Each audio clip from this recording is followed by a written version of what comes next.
Hello and welcome to the No Balls Podcast. I'm your host, Patrick McDonald, with me co-host Sheldon Kaufman. Today, we are on episode 3 of the NBA offseason recap and preseason predictions episode, or series. We're here with the reigning champion OKC Thunder. This should be very fun. They obviously are the reigning champions. There's a lot of positive to talk about, not so much negative to talk about. Sheldon will have a trivia question. So what do we have for today, Sheldon?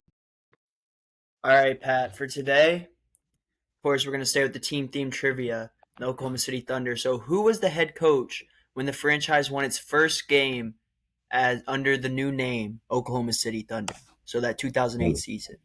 Okay, 2008. So it went Dagnall, Donovan, Scott Brooks are the ones that I can remember off the top of my head. I don't think it would be Scott Brooks because Scott Brooks would have been there for like a long time, like 6 to 8 years, because Billy Donovan was there until like 2020, and then he left to go to Chicago, and they promoted Dagnall. Um, I'm just gonna guess Scott Brooks because that's all I really have to go off of. All right, Pat. Really good guess, but it's kind of a little bit of a trick question because the correct answer was PJ Carlismo. And he was fired 13 games into the season, but he was 1-12 in those 13 games. That one win being the opener. So a little bit of a trick question. I think Scott Brooks was the guy right after him. So Oh, that was a good guess. okay. It was better than I was thinking. I was expecting them to have like their first coach be for like 3 years, and then it would be Scott Brooks in like 2011. But here we are, OKC Thunder. Here we go. Uh, Here's the 2025 OKC Thunder. They finished 68 and 14, first in the Western Conference, actually the best record in all of the NBA. Their expected record exactly matched that, which was first in all of the NBA. Their simple rating system, which is basically team quality adjusted net rating, which competition adjusted net rating, there we go, was first in the NBA by far at 12.7. 36 and 6 at home, 32 and 8 on the road, 44 and 10 pre All Star break, and somehow even better with 24 and 4 post All Star break. One uh, Eastern Conference loss all year. It was to the Cavs in January. That was a great game. And then 39 and 13 versus the Western Conference was also still very dominant. In clutch games, they were 16 and 8 with a 12.6 net rating in the clutch, which was fourth in the NBA. Anything that you want to just start on this 2024 or 2024-25 OKC Thunder team? Obviously, like just a great year. They had the MVP and they won the championship, and I mean they did it in dominant fashion throughout the regular season. I mean they were unstoppable, as you can see by their record versus the East, and their numbers post All Star break. I mean teams weren't stopping them. Also, you look at the first in SRS. It's just really impressive, and uh, just just a really great year all around. I think for everyone on that team, we saw a lot of improvement from a lot of guys, and this team was just really a powerhouse. And the crazy thing too is like not everything went according to plan. Chet Holmgren and Isaiah Hartenstein missed a ton of time at the very start of the season. They went a long time, like basically playing no center play in their starting lineup with Jalen Williams as their starting five. Jalen Williams even missed like close to 20 games, or I think he still was all NBA eligible. I think he missed like 15, 16 games still. Like there definitely could have been a lot of things to go wrong, and not everything was even perfect about this past year's Thunder team, as we will get into in the brief lineup data section, which will sound really nitpicky, but it's really just we have to bring up something with them. Obviously, they were really good. Um, but yeah, they were an awesome team this season. They had like probably the best defense of all time relative to the league because they had a defensive rating. Well, I mean, we'll get into it, but the offensive rating in the modern day is very high, and the Thunder still managed to have a very good defensive rating. That's why they have the 12.7 SRS, which is just ridiculous. We'll get into the offense first while we're here. here's their offensive stats. I had to change it up a little bit because it would have been hard to read. Anyway, they had a 120.3 offensive rating this past season, which was third in the NBA. They limited turnovers better than anybody else. They were 20th in offensive rebounding percentage and fifth in total pace. If we go into play types, isolation frequency, they were fifth at 9%, and efficiency, they were second at 1.03%. Their isolation efficiency being that good is just ridiculous. We'll talk about it primarily because of Shai Gilgeous-Alexander being so dominant this past season. Pick and roll ball handler uh, statistics, they were seventh in frequency and they were fifth in efficiency at 0.96 points per possession. Again, they are very efficient in what is usually not an efficient type of offense, and they were still very good at the other things as we'll get into. Pick and roll roller, they were 17th in frequency. A lot of this, we'll talk about it scheme wise, has to do with the percentage of times that they're actually rolling. We'll talk a little bit more, like I said. And then they were very efficient in these in pick and roll roller situations. They were seventh. Post up frequency and efficiency, as you can see, are like the one red spot on them. They're 26th in efficiency and 29th in post ups.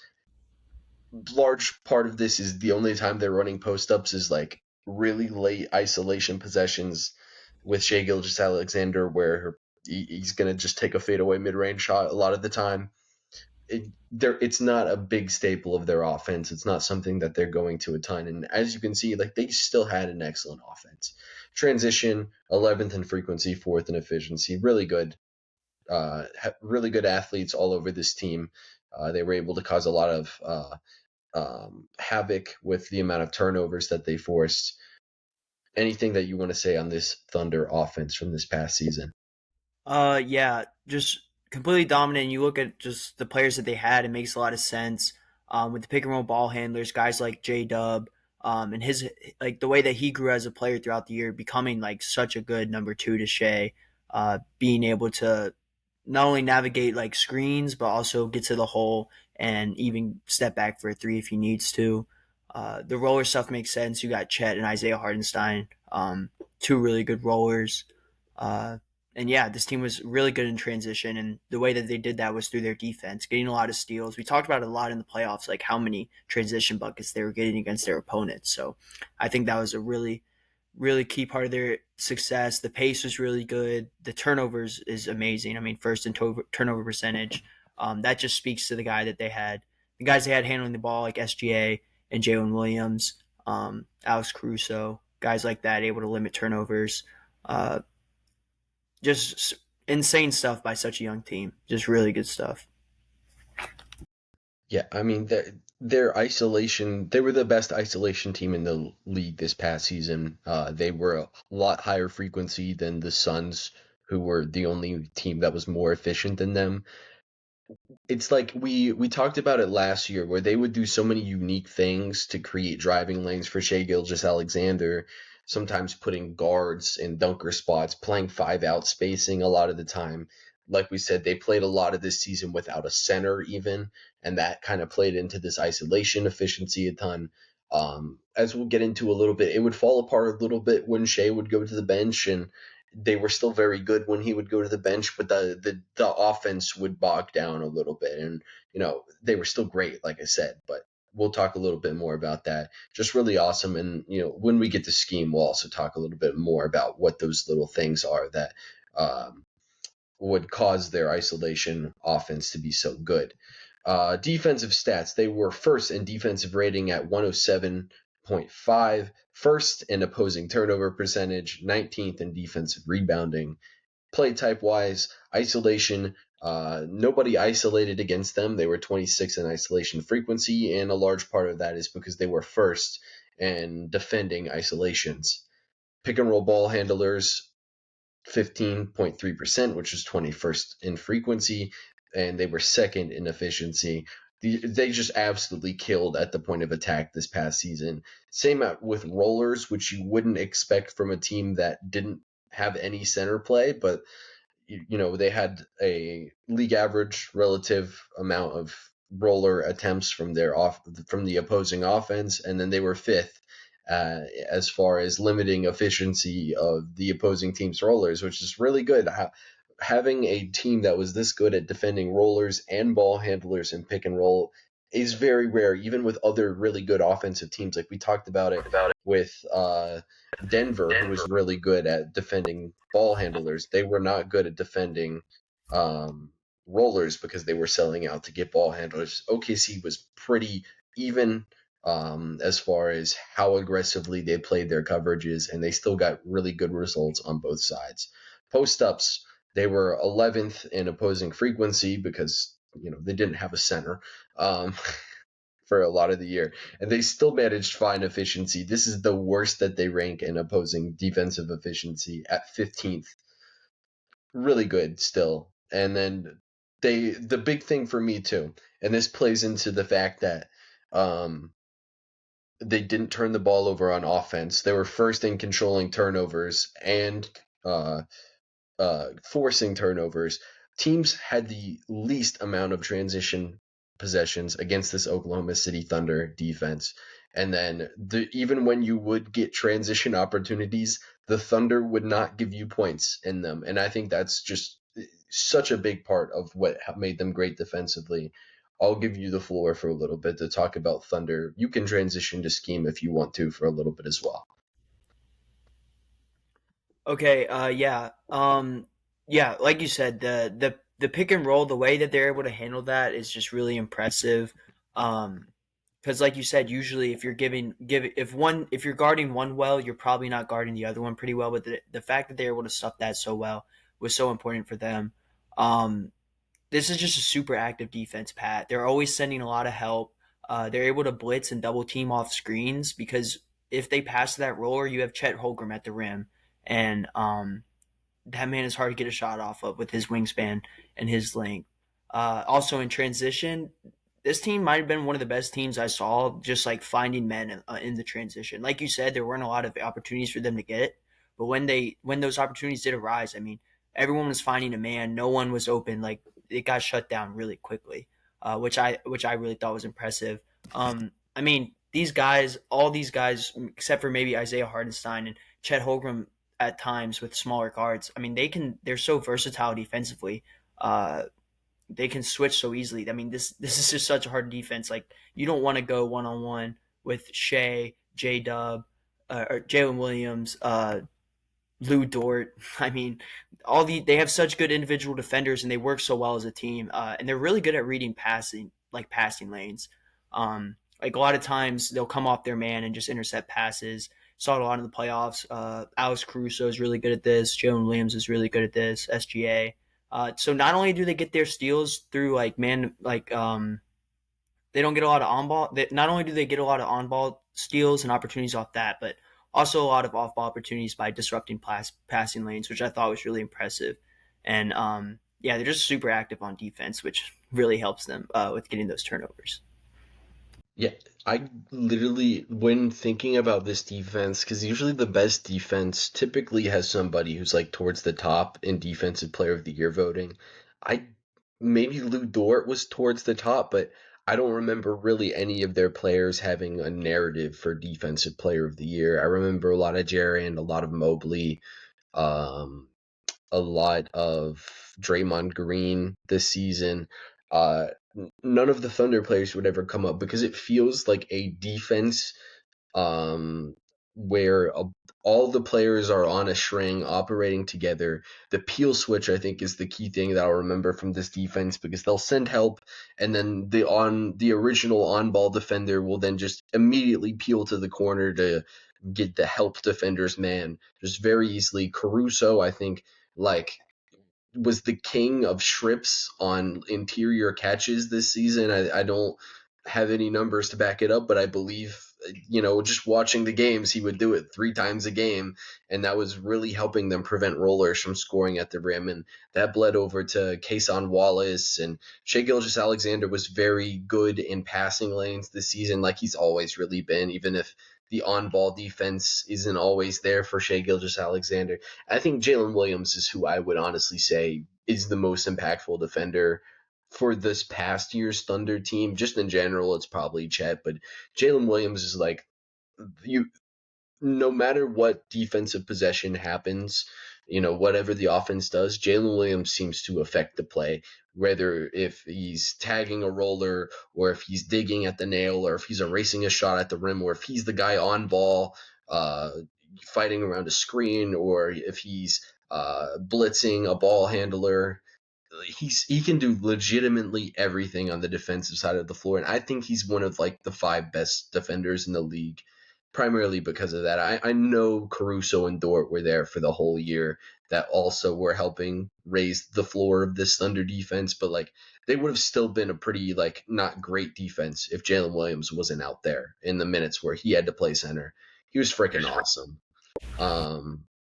Just such a great defensive team this past season. I think they're, like you said, they're only going to get better when they have Chet Holmgren protecting the rim for 30 minutes a game. You ready to go to scheme? Yeah, let's do it. So their head coach is Mark Dagnall. Their general manager, like everybody knows, is Sam Presti. Assistant coach is Chip Engelland. There we go. He came over and with Mark Dagnall. I really just wrote down Mark Dagnall's guys who came with him. He was with San Antonio before, for like a long time. I think he had a stint in Denver back in the early 2000s. Anytime you get somebody coming from San Antonio, you got my respect. Mark Dagnall is a OKC homegrown coach, and he brought him in. Grant Gibbs, I believe, was with Mark Dagnall in OKC for a large majority of their time together. Very good. And then Mike Wilkes was a former undrafted NBA player. He was a point guard, very undersized. Assistant coach now. I believe this is one of his first times as an assistant coach. I believe he was before a video coordinator within the organization. These are, he's obviously been an assistant coach for a couple of years now, but I think he's recently gotten the assistant, or he had previously been a video coordinator. There we go. Rusty today. But yeah, that they have a great coaching staff, obviously, because they've had a ton of success. And we talked a little bit about the scheme, specifically on the defensive end. You can talk more about it. You can talk more about the offense if you want to. Is there any scheme stuff you want to bring up with them?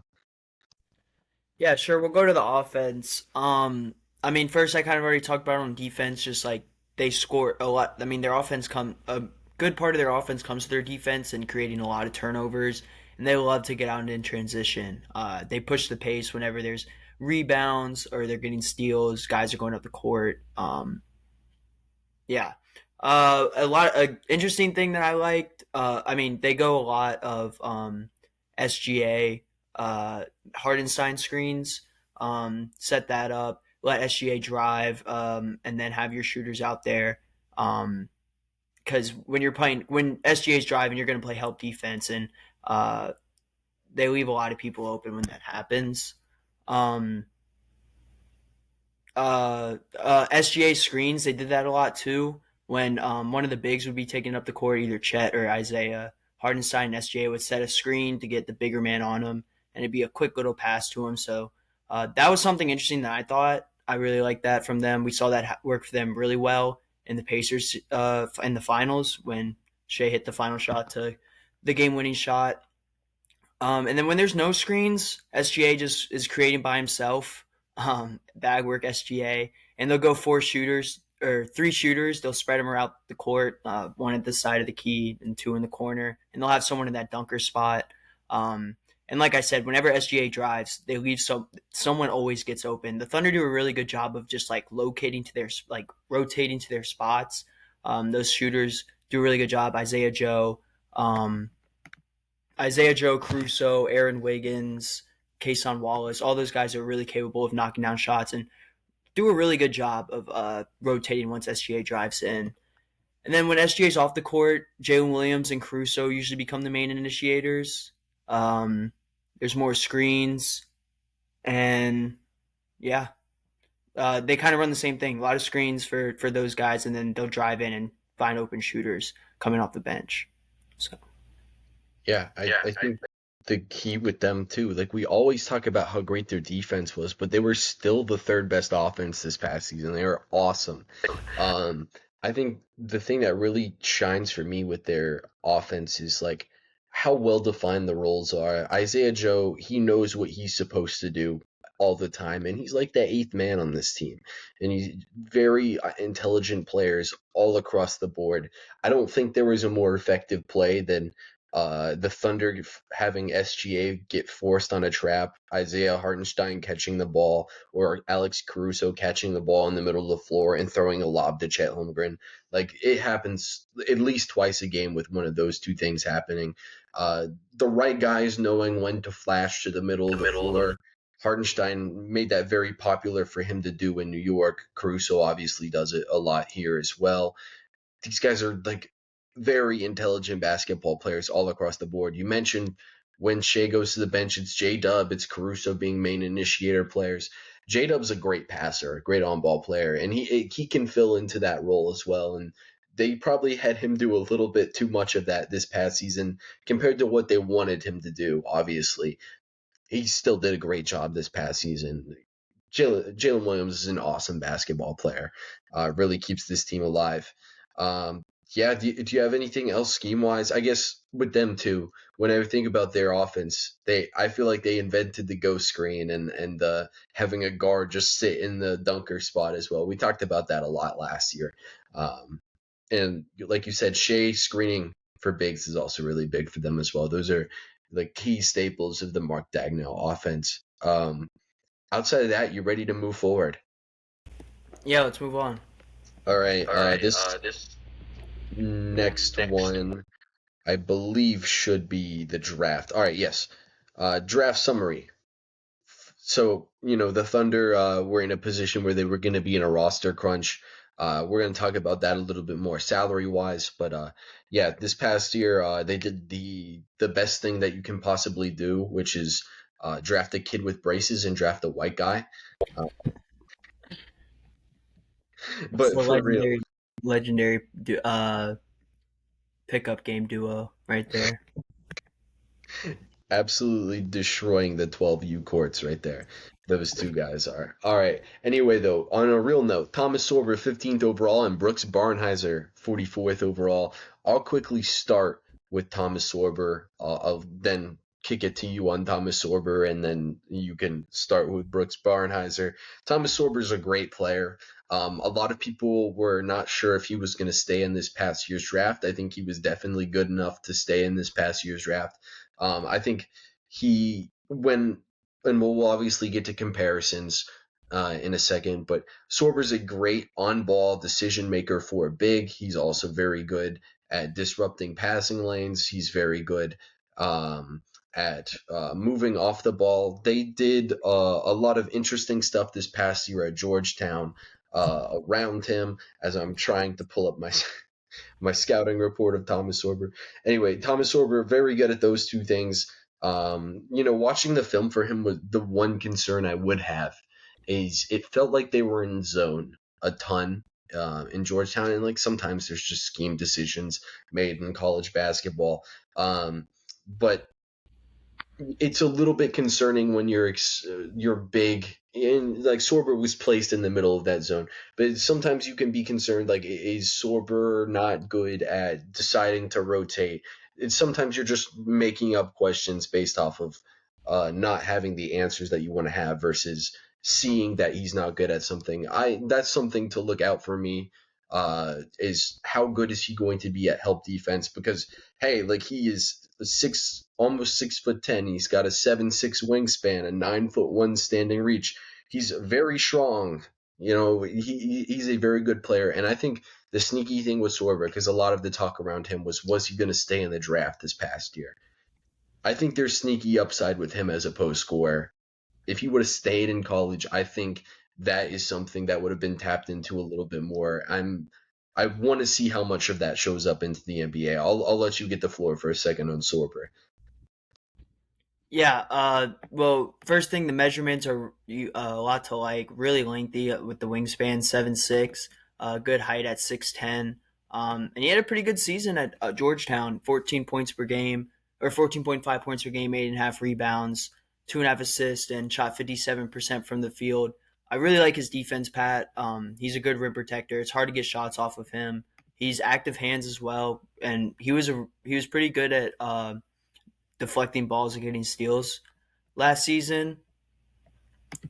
Uh, and I think that he'll be able to move well and play some good help defense. I know you said you had some concerns, but I think that he has some decent lateral quickness. But I do think that he'll definitely have to work on it a little bit more. But I think there's a lot of upside there, like you said.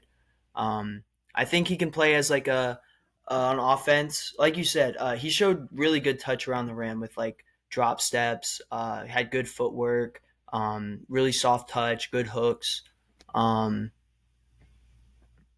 and also he definitely has some upside as like a like working in that dunker role for OKC and getting those lobs that Chet Holmgren does and coming in and giving him some relief. We'll have to see the free throw percentage was definitely a question. I think he shot six. He shot. Wait, let me see. Yeah, 60% for his whole career, and he shot 65% last year and 32% from the 3 point line. So we'll have to see how like the shot is going to work in the NBA. But for right now, what the Thunder need for him, a defensive big that can score if you need him to, like off of a good SGA drive and lob or Caruso or J Dub. I really like the pick for them. I think he's a really good fit too. Yeah, I think it's a perfect fit for because they're gonna have a year to develop him before they really need him to play big minutes. And I think that's the key for him. On the concern part of his defense, like I'm not concerned about him potentially being able to do it. It's just like there's not as many clips of him consistently rotating over as a help defender just because they played a ton of zone. And I think another part of that is there wasn't a ton of role him as a roller as well because they didn't run a lot of pick and rolls this past season at Georgetown. Those are things that OKC is going to obviously ask him to do a ton of. And I think he'll be good at it because he has the tools. His hands are extremely good, like you mentioned. I think he'll be good at those things. It's just we got to see it first. And like the shot could be there, just like the post game could eventually become like a real NBA thing. And I want to see him handling the ball a little bit because he was a DHO hub a ton in college. Maybe he can do some fake DHOs, and him putting two dribbles on the floor was like not a bad thing in college this past season. Overall, on player comparisons, it was hard for me to come to a ton that I really liked. But I once you went to OKC, it kind of solidified one. It's like he's a smaller and slightly different Isaiah Hartenstein for me. And I want to know what other ones you came up with. I think an interesting one, like if his passing can get like really good, because I mean, 2.5 assists for a big man in college, not too shabby. Maybe like an Albert Sengun type, um, or yeah, I think Albert Sengun, or kind of right now, I think like a Jalen Duran, good defense and can finish at the rim, with lobs and a lob threat. Yeah, that's kind of how I would think it would look like if like the on-ball game doesn't develop for him. It'll look like Jalen Duren. I think he might even be a little bit better defensively than Jalen Duren currently is. Yeah, I really like Sorber. I had him as like like 16th or 17th best prospect in this draft. I think I had him as like the first like non-lottery consensus player, but like I really like Sorber anyway. Um, really great player. Anything on Brooks Barnheiser, who will be on a two-way contract for the Thunder this past year, next year. Yeah. Brooks Barnheiser. I think it's honestly kind of a sneaky good pick for them. Played 4 years I think at Northwestern. 6'11" wingspan, 228. He's a big guard, so he's very versatile on defense. And that wingspan allows him to maybe guard some wings at the NBA level. He could score in college, 17 points per game, but I think the biggest concern for him is the 3 point shot because it was really not that good for him last year. But I mean, this is a guy that can. He had eight rebounds as a guard, so a really big physical. Can you hear me, Pat? Yeah, Okay, sorry. But just a big physical guard who I think can play his way into some minutes. Maybe get a guaranteed contract. I think it'll be interesting to see because I mean he played good in the summer league. He's able to drive and score. And he's a really good rebounder and he has really good hustle. So I mean NBA teams love that and yeah, yeah. I mean, when I didn't get to him pre-draft that much. I had heard of Brooks Barnhizer, but I was like, all right, so he's a guy who might go in the draft, and then I see OKC linked to him, and then he ends up going to OKC, and I think that's really interesting. I think the cool thing for him too is he was still like a pretty good passer this past season. I think he averaged 4.2 assists and had a positive assist to turnover. He's had a positive assist to turnover for all of his college basketball career. You know, he's a big, strong guard. He kind of, if he was bald and didn't have a mullet like he does, like I'm pretty sure he has a mullet. Um, I would, he reminds me a little bit of Alex Caruso a little bit, but he probably won't be that good. But he's a good player. yeah. I agree 100%. Like that kind of role, that like Josh Hart kind of role, got a scrappy guard that's gonna get some rebounds for you. And like yeah, great passer too. Yeah, I think he's going to be something in the NBA, hopefully. I don't know. Yeah, I wish he would have gone somewhere to give him a chance because I think he could probably like kick ass for somebody day one. yeah, but maybe he develops a shot, and then once the Thunder don't end up re-signing him, he'll find a good home somewhere else. Yeah, he would have been great if he fell five more picks to the Knicks, but he didn't. I think the Thunder did great this draft. I think they've done great the past couple years, drafting for what their future roster needs are going to look like, and we'll get into that right here. Oh no, never mind. Not trades and free agency. Money, money, money. Shea Gilgeous-Alexander, J Dub, and Chet all signed extensions. We'll have to talk about them. Shea signed a 35% max that will be starting, I believe, in the 2027 season. Start the season. We'll get into it with the Spotrac numbers. We'll talk about these extensions when we get to the Spotrac numbers. That's what we'll do. Um, Notable losses: Dylan Jones. They traded him to the Wizards for cash. Before Dylan Jones Day, he didn't even get his day in OKC to be celebrated. Sam Presti, you are now the worst GM in basketball for that. That's terrible. You should not have done that. Um, that's the only player they have lost from their team. Dylan Jones, who I did like last year, by the way, I think he could be pretty solid. Here's the stuff. We'll talk about the extensions here. They are in purple. Chet signed a 20% max. It's been reported falsely as a $50 million a year contract. It's not. Um, He's making 25% of the cap for all of those years. There's no escalators. This Chet Holmgren contract is great. Jalen Williams' contract is at the current moment locked in at 25% of the cap. I believe if he makes All NBA third team, it only goes up to 26% opposed to the normal 30. If he makes All NBA second, it goes up to 27 opposed to the normal 30%. If he makes All NBA first team, it will go up to 30%. So Jalen Williams really also gave the Thunder a bargain here, in my opinion. I think those contracts are great. Shea's contract, you can see it at the very top. 35% of the cap. That's what you give an MVP. You give an MVP the supermax. Makes a ton of sense. Do you have anything on these contracts? And then we'll talk a little bit more about what this means for OKC long term. Yeah, I mean, I think it's something that you absolutely had to get done. These three, I mean, obviously with Shea being the MVP, Chet being the unicorn that he is, like his size, his length, his ability to score and play defense, and like how he's still pretty young. Um, yeah, he's not pretty young. He's really young, 23. Jalen Williams too.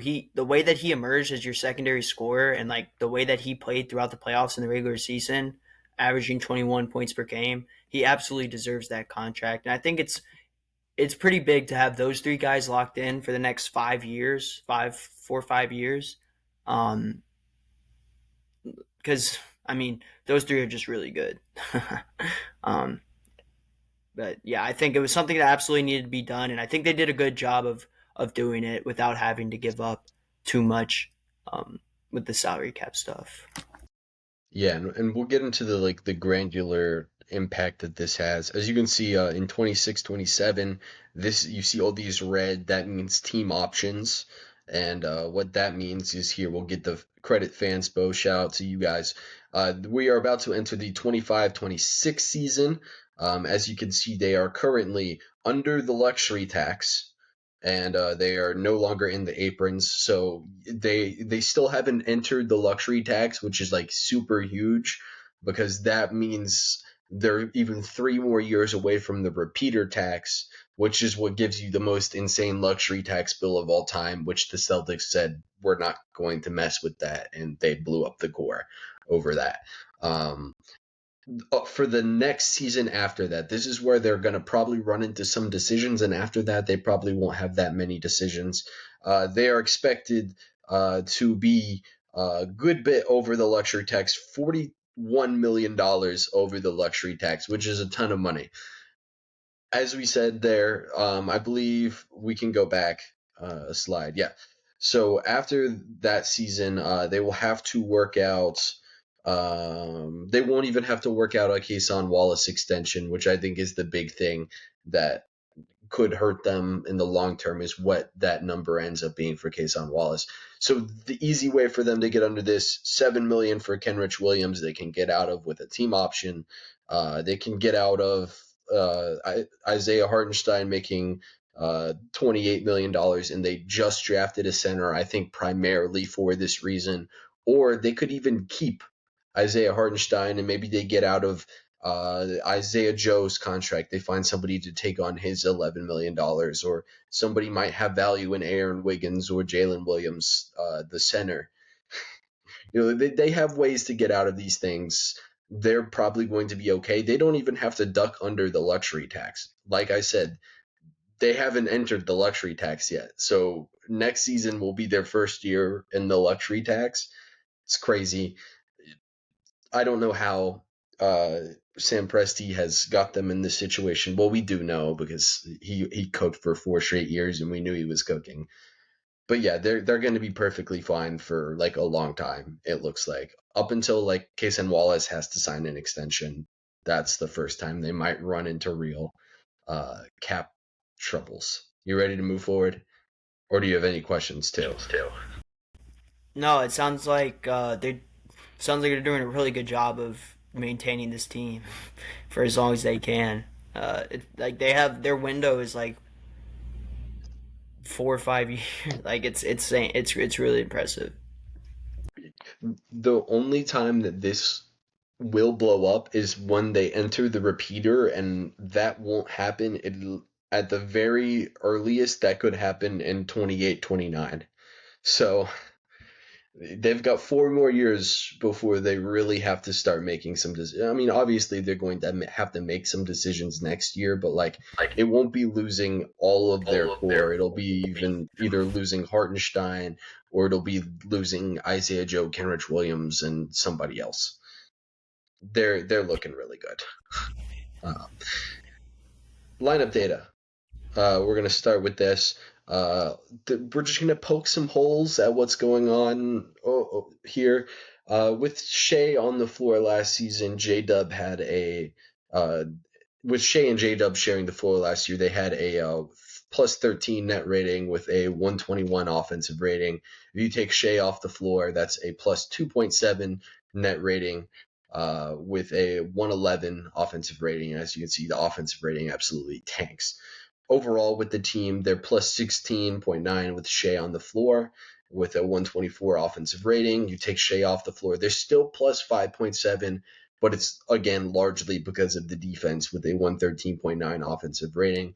When Shea was off the floor, J-Dub really struggled. His usage rate and assist rate jumped up a ton. It's just his true shooting percentage went from like 60% with Shea on the floor to 56%. The offense was overall a little bit worse. There were a ton of actual. There were a couple lineups where they like shot the hell out of the ball with Shea off the floor with like Isaiah Joe like shooting 48% from three and Aaron Wiggins shooting really well from the 3 point line, and those things helped them a ton. Like that's really helped them. It really helped them survive when Shea was off the floor. Because in those situations, J Dub didn't have to do absolutely everything like an MVP and an all-time level player and Shea Gilgeous-Alexander did. When that's not necessarily J Dub's game. With Shea on the this bottom one's tough to explain. So ignore the Shea part here. Shea on the floor with the starting five had a plus 14 net rating with a 126.9 offensive rating, which is freaking awesome. Right? They absolutely killed teams this past season with their starting five. With Shea on the floor without the starting five and still 366 minutes, Shea Gilgeous-Alexander had a plus 26.8 net rating without a single other starter on the floor, which would be the greatest of all time. Absolutely crazy. The starting five in that situation is J Dub, Shea, Lou Dort, Hartenstein, and Chet. There we go. I'll give you the floor. Do any of these things really stand out to you? It's it's definitely alarm. Or I don't know about alarming, but it's intriguing that that the J Dub plus minus goes down. So is it that's plus minus, right? Yeah, so the net rating with J Dub. So basically, what this is insinuating is when Shea was off the floor, they were better having J Dub off the floor than on the floor by 3 points per 100 possessions. Um, When Shea was off and J Dub was off. yeah. So when Shea and J Dub were both off the floor, um, Oh, they were they were still plus three. yeah, or they were okay. They were still plus three when J Dub was on the floor and Shea was off, but the team overall was better than that number. So that's implying that they were better also with J Dub off the floor. Okay. I think I messed it up when I explained it the first time. It's Okay. it's interesting. I think a lot of it has to do with J Dub. Like, Yeah, I uh, think I think it make like you kind of said the usage went up and the assist like numbers went up. Yeah. to a ridiculous number. Like it Yeah, was that like I yeah, that makes sense because like kind of like what we talked about earlier, when SJ goes off, he becomes the main initiator, so he is the one that is going to be getting that usage. So that definitely makes sense. Like and I think there is some possibility that some of this has to do with when J-Dub went out. That's when Chet and Hardenstein both came back, I believe. That could also be playing into this because then, as you can see, like the offenses, I get are like 2 points apart, and then there's still another point.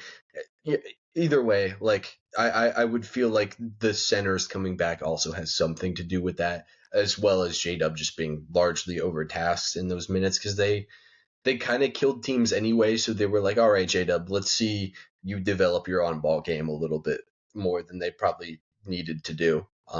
But they weren't in a position where they were needing those, like 10 minutes a game to be like perfect.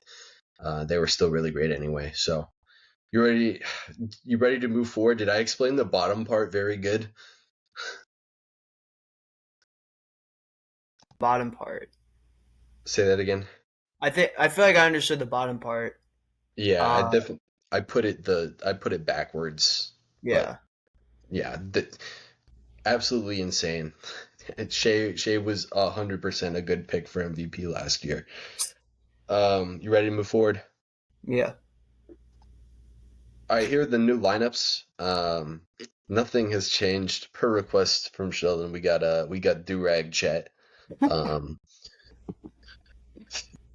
same starting five, you think? Yeah, I mean, I would tend to think so. If it ain't broke, don't fix it. Also, like the lineup plays so well together. So Yeah, I mean they experimented for a little bit in the finals with Case and Wallace playing. in the starting lineup. It didn't really work for them. I think this is the starting five they should go to next season.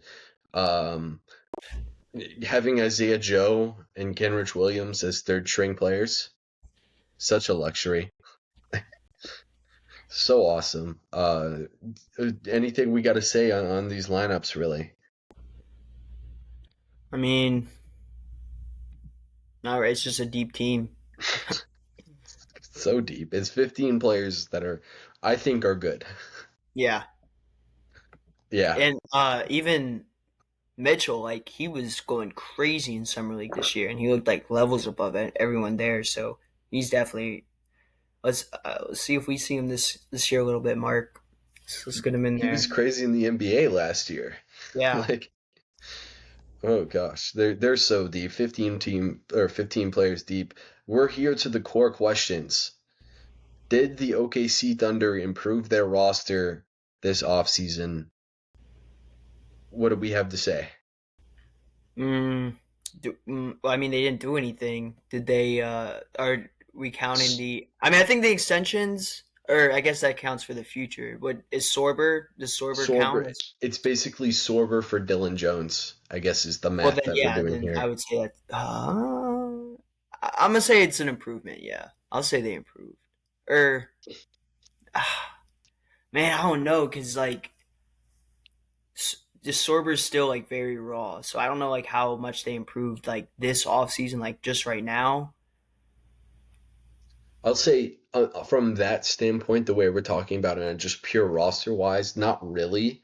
But Yeah, compared to their last year team, I think they did because they won't have Hardenstein and Chet combining for 80 games again. yeah. Yeah, I would say they improved then. Absolutely unfair that this is happening. You can't trade for Alex Caruso without giving up good NBA players for multiple years in a row. Um, Yeah, it's incredible. Did they set themselves up better for the future? I think absolutely. If you would have told me that neither J Dub or Chet had likely 30% on their extension, like, dude, it's insane. And then they draft Sorber. They get a future Kings pick in the draft, which is unreal that ended up happening. Not on the Kings part, but of course Presti would get a future Kings pick. It's like protected and will probably end up being 2 seconds in cash. But regardless, offensive MVP.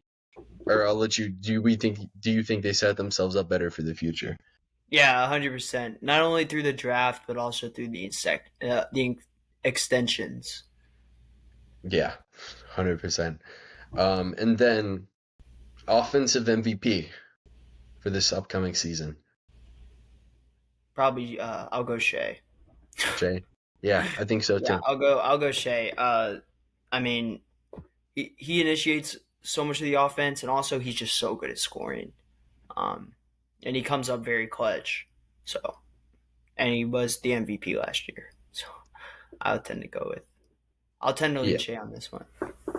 So instead of doing the defensive MVP, what we're going to do is how many of their players make all defensive team next season? And how Okay. good do we think their defense is going to be next year I mean, I think this is a lock for a top five defense in the league. for like the next 5 years? I think, yeah. Yeah. As far as I mean, I I could see four or five making what all and like. Are you talking about like first, second, and third, or just all There's team only two. first? There's only two. Oh, there's only two. Yeah. Uh, I'll go three then. I'll go three.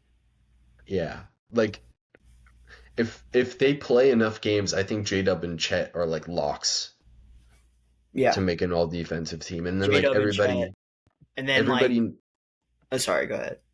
I mean, everybody knows about Dort and Caruso, and like I think Yeah. Wallace is also insane defensively. So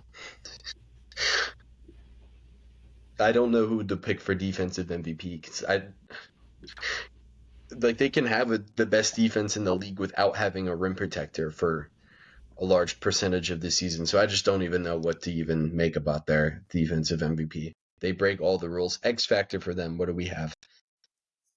This is a tough one. I feel like you can go a couple ways on this, but I'm leaning. I'll go Caruso. I'll go Caruso as the X factor. I think he brings a lot together on this bench, and also like whenever they need a spark, I think he goes in there and he does a lot of things well. He showed his ability to catch and shoot from the three this year, and I think that was really good for him. 7 points, and he shot 44%. Or the 3 point percentage numbers disappeared on me, but he was really good in the corner for them, catching, shooting, and also driving, and also just being hustling and defense, and like you said, really good at being active in passing lanes. So I'll go with Caruso for the X factor. Yeah, I get it for sure. I got two potential answers to this one. One is Chet Holmgren because, like, how many games does he play? If he plays 60 games, they might win 70 games. So that's the reason for Chet Holmgren. And then I think we pointed it out in this episode, right? J-Dub really struggled as a lead initiator relative to, what the OKC Thunder were in 2025.